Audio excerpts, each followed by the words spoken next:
Liturgia diária com o Padre Ivanildo Araújo Souza, da Paróquia Nossa Senhora da Conceição, de Rio Pardo de Minas, Diocese de Janaúba.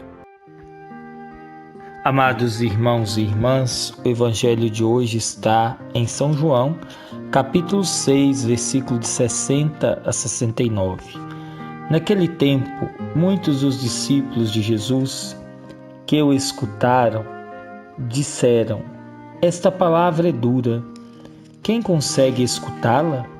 Sabendo que seus discípulos estavam murmurando por causa disso mesmo, Jesus perguntou: isto vos escandaliza? E quando vides o Filho do Homem subindo para onde estava antes? O Espírito é que dá a vida, a carne não adianta nada. As palavras que vos falei são espírito e vida. Mas entre vós há alguns que não creem. Jesus sabia desde o início quem eram os que não tinham fé e quem havia de entregá-lo. E acrescentou: é por isso que vos disse, ninguém pode vir a mim a não ser que lhe seja concedido pelo Pai. A partir daquele momento, muitos discípulos voltaram atrás e não andavam mais com ele. Então Jesus disse aos 12: vós também quereis ir embora? Simão Pedro respondeu: a quem iremos, Senhor? Tu tens palavras de vida eterna. Nós cremos firmemente e reconhecemos que Tu és o Santo de Deus. Palavra da salvação. Glória a vós, Senhor. Amados irmãos e irmãs, a liturgia da palavra traz para nós o testemunho de Pedro, que nos ensina a fidelidade a Deus e a perseverança na missão.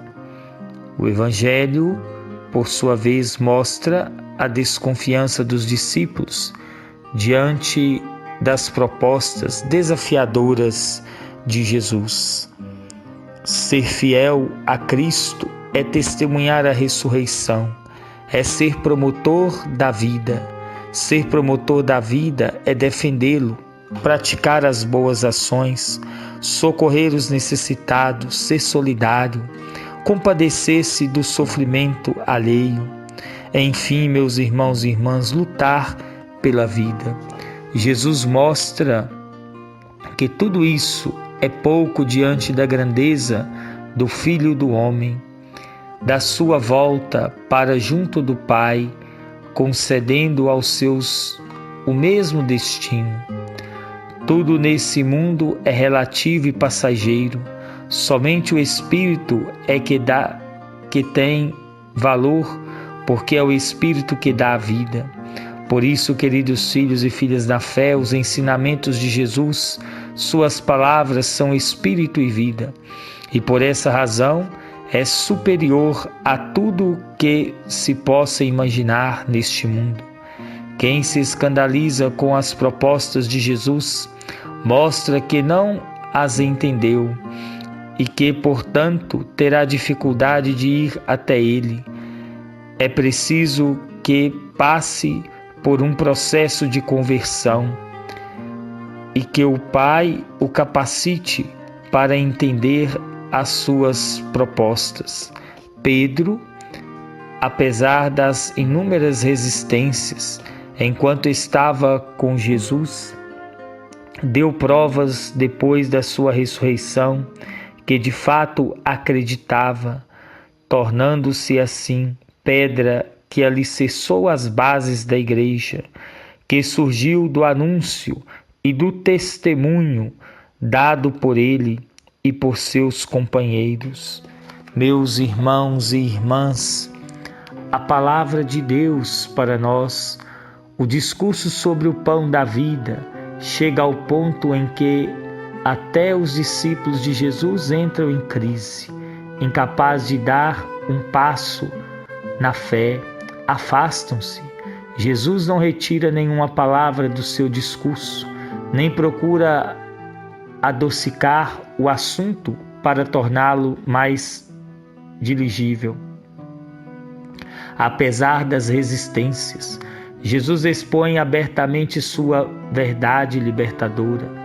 Acrescenta que eles ficarão ainda mais escandalizados quando virem o Filho do Homem voltar para onde estava antes, fazendo alusão à sua glorificação através da morte. Aos 12 que permanecem firmes e solidários, Jesus lhes questiona a fé e a adesão. De que lado estão eles? Por meio de Pedro, os apóstolos reiteram sua fé na pessoa de Jesus. Só tu tens palavras de vida eterna. Esta solene profissão de fé, meus irmãos e irmãs, suaviza a sombra incômoda da incredulidade dos outros discípulos e da já projetada a traição de Judas. Queridos irmãos e irmãs, que a exemplo de Pedro e dos demais apóstolos, todos nós procuramos nos fortalecer a nossa missão cristã para continuarmos a promover uma igreja que seja verdadeiramente representante de Jesus Cristo neste mundo, fiel defensora da vida, mesmo que suas posições continuem a ser criticadas. Que o ressuscitado nos sustente na fé, no compromisso com cada irmão e irmã. Rezem comigo. Tomai, Senhor, e recebei toda a minha liberdade, a minha memória também, o meu entendimento, toda a minha vontade, tudo o que tenho e possuo. Vós me destes com amor. Todos os dons que me destes, com gratidão vos devolvo. Disponde deles, Senhor, segundo a vossa vontade. Dai-me somente o vosso amor, vossa graça. Isto me basta, nada mais quero pedir. O Senhor esteja convosco, Ele está no meio de nós. Que desça sobre cada um de vós a bênção desse Deus Todo-Poderoso, Pai, Filho e Espírito Santo. Amém.